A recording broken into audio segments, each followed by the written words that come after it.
A paz do Senhor Jesus, meus irmãos. Hoje, terça-feira, profetas na igreja primitiva. Atos capítulo 11, versículo de número 27, que diz: Naqueles dias desceram profetas de Jerusalém para Antioquia. Meus irmãos, continuando a nossa reflexão, a nossa leitura diária, domingo vamos falar acerca do ministério do profeta, ou ministério de profeta. E para hoje, pastor Linaldo Renovato nos propõe profetas na igreja primitiva. Qual que era a função dos profetas no tempo do Novo Testamento? No Antigo Testamento, ontem nós já falamos um pouquinho, que o profeta era aquele que era o porta-voz de Deus, falar as palavras de Deus exatamente do jeito que Deus queria falar com o seu povo. Não somente isso, o profeta ele tinha a capacitação, dons de Deus para predizer o futuro, para trazer revelação de coisas ocultas, para operar sinais, prodígios, maravilhas.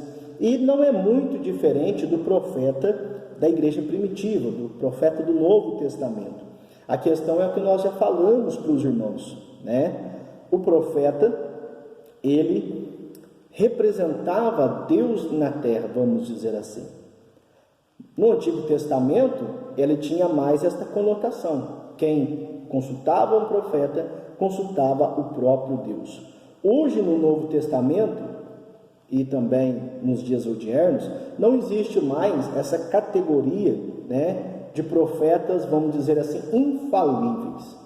Os profetas agora, neotestamentários e também dos tempos odiernos, eles falam as palavras de Deus, mas essas palavras que eles dizem falar de Deus têm que estar em consonância com aquilo que Cristo ensinou, com aquilo que os apóstolos ensinaram, e está registrado nas páginas da Bíblia Sagrada. Isso é importantíssimo nós entendermos. Por exemplo, no Antigo Testamento, era dever dos profetas restaurar o monoteísmo hebreu, deixar isso bem claro, que existe só um Deus, só o Senhor, digno de ser adorado, digno de ser magnificado, digno de ser reverenciado. Os hebreus, os profetas, também deveriam combater a idolatria, denunciar as injustiças sociais, proclamar o dia do Senhor. Esse dia do Senhor é um dia de restauração para a nação e julgamento sobre as nações ímpias, as nações inimigas de Israel. E também reavivar a esperança messiânica. Então, eles tinham a esperança do Messias, e os profetas eram dotados por Deus para reavivar a esperança de que o Messias viria. No Novo Testamento, muito parecido, nós também vemos que é característica, ou tinha como função do profeta neotestamentário, desmascarar o pecado, proclamar a justiça, advertir do juízo vindouro e combater o mundanismo e a frieza espiritual entre o povo de Deus. E nós vemos, meus irmãos, que os profetas no Novo Testamento colaboraram junto na mensagem do Evangelho. O Evangelho vem com Jesus, os apóstolos também anunciam esta palavra, os discípulos anunciam essas palavras, mas os profetas que creram em Jesus também ajudavam na propagação do Evangelho, ajudavam na edificação da igreja, do corpo de Cristo. Então perceba aqui na nossa reflexão em Atos capítulo 11 e no versículo de número 27, que eles desceram de Jerusalém para Antioquia, alguns profetas. E é interessante também que o profeta de Deus, ele não se denomina profeta. São os outros que reconhecem que ele é profeta de Deus. É muito interessante isso, né? Cuidado com as pessoas que dizem, vem falar comigo. O profeta de Deus vai ministrar para você agora, quando ele se diz que ele é profeta. Isso deve ter muito cuidado. O profeta, ele é reconhecido pela igreja, e é reconhecido pelos seus frutos, e é reconhecido pelos seus dons que possui. Então, o profeta não é somente aquele que profetiza, aquele que faz às vezes milagres, maravilhas, que é usado por Deus para isso. O profeta bíblico, o profeta verdadeiro, é aquele que está de consonância com os ensinamentos da palavra de Deus e também a sua prática de vida, o seu modo de viver condiz com aquilo que a Bíblia Sagrada diz. Amém? Então, esses profetas que desceram de Jerusalém para Antioquia, um deles, chamado Ágapo, dava a entender, ou seja, eles estavam ali no momento de oração, servindo ao Senhor, e ele recebia pelo Espírito de Deus uma indicação, um pensamento de que haveria uma grande fome em todo o mundo. E isso aconteceu no tempo de Cláudio César. Aí no caso aqui Lucas escrevendo, registrando Atos dos Apóstolos, quando ele registra a profecia e logo já registra o cumprimento, o acontecimento disso. Olha como é importante. O profeta profetiza e a profecia, o profeta verdadeiro, tem cumprimento. Há muitos profetizando tal dia, tal momento, tal hora e nada acontece. Então isso na verdade é um falso profeta, é uma falsa profecia.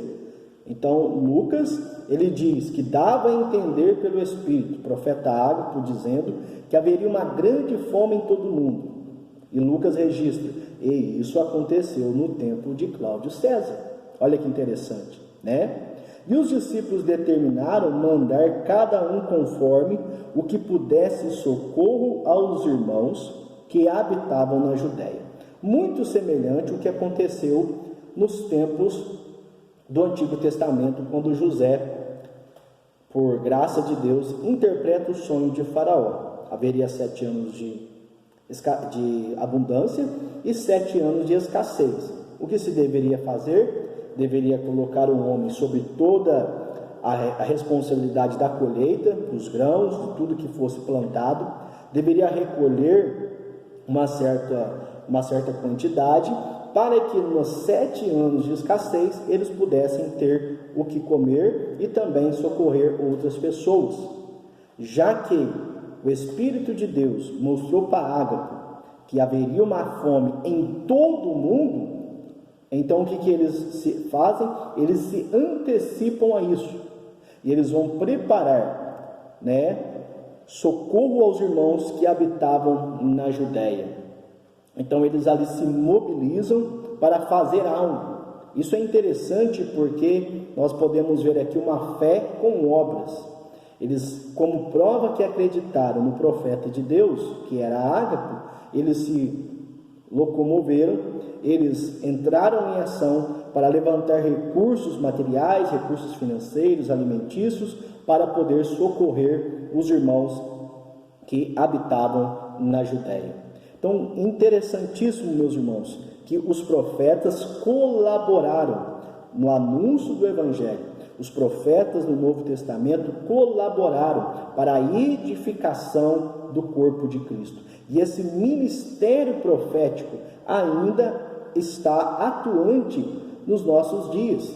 Deus tem levantado, tem capacitado pessoas no ministério profético, que tanto não somente predizem o futuro, esse não é o principal propósito, mas são homens que falam com exatidão aquilo que a Bíblia diz. Lembra-se que no Antigo Testamento a regra era, assim diz o Senhor, mas no Novo Testamento e para os dias atuais está escrito.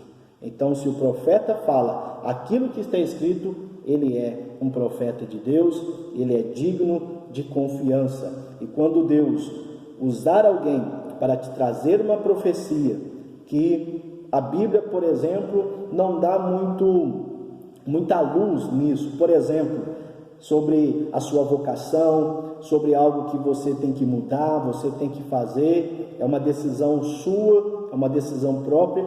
Peça sinais para Deus e Deus vai te dar os sinais, se assim for da sua vontade, que você faça isso a qual realmente foi te dito em profecia. Então não fique enganado, ainda existem profetas com ministério profético atuantes, tanto foi na igreja primitiva, no tempo dos apóstolos, como também nos dias atuais. Que Deus em Cristo te abençoe, fique na paz do Senhor Jesus.